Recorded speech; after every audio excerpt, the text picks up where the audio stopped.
Hi guys, I'm going to be doing chapter 11, pages 243 to 245. So this chapter was about caffeine.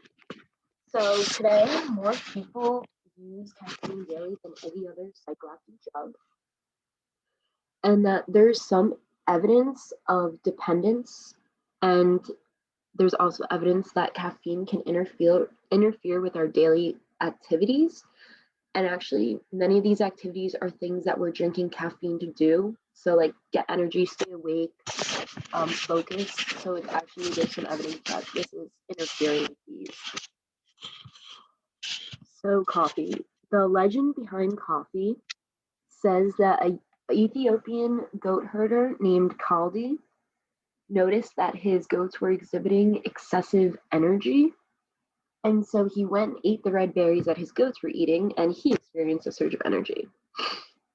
So that is like that's the story behind how coffee came to be ingested. But by the 1400s, Egypt and Arabic countries began using coffee.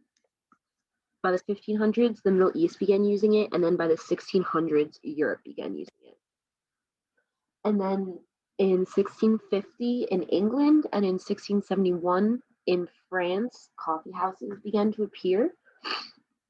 They were pretty much just a combination of everything that everyone wanted. So it was a place where you could relax, you could talk about the news and hear about what's happening in the world.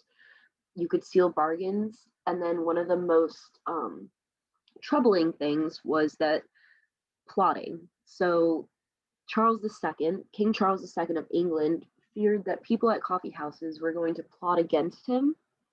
And so he outlawed them and labeled them as hotbeds of seditious talk and slanderous attacks upon persons in high standing positions. Unfortunately, his ruling was withdrawn 11 days later, and coffee houses became the penny universities of the 1800s. So they were called this because it was a penny per cup, and then people could listen and learn from the greatest literature and political figures of the period.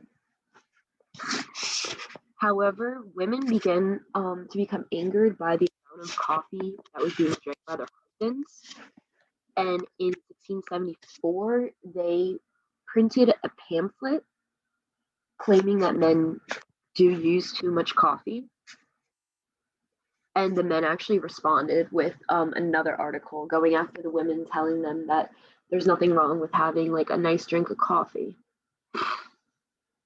So even as coffee's popularity was growing, tea was still the dominant product because it was cheaper and more available.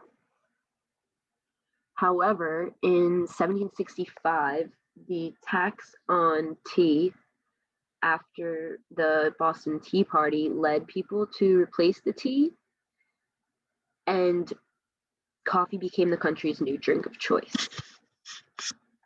After this, coffee consumption steadily increased in the early 1900s as the West continued to win land. And some experts feared that this increase was due to the prohibition of alcohol, but they realized that this wasn't true because by 1946, coffee consumption had reached a level of about 20 pounds. So I think that's double what Americans drink today, is what the book was saying. And then it does go and talk about a little bit of the history. So the Middle East discovered the roasting of coffee beans. They used to just eat them, but they realized that by roasting them, it improved the flavor, aroma, and color of the coffee beans. By 1790, commercial roasting began in New York City, and then vacuum packing was also introduced in the 1900s, which allowed the products to stay good and like they had a good quality until the seal was broken. So coffee growing spread worldwide when the Dutch began cultivation in East Indies in 1696. And Latin America had an ideal climate for it and became the world's largest producer. So this is pages 243 to 245 of chapter 11 on coffee. Thanks for listening, and I hope you had a good weekend. I'll see you next week.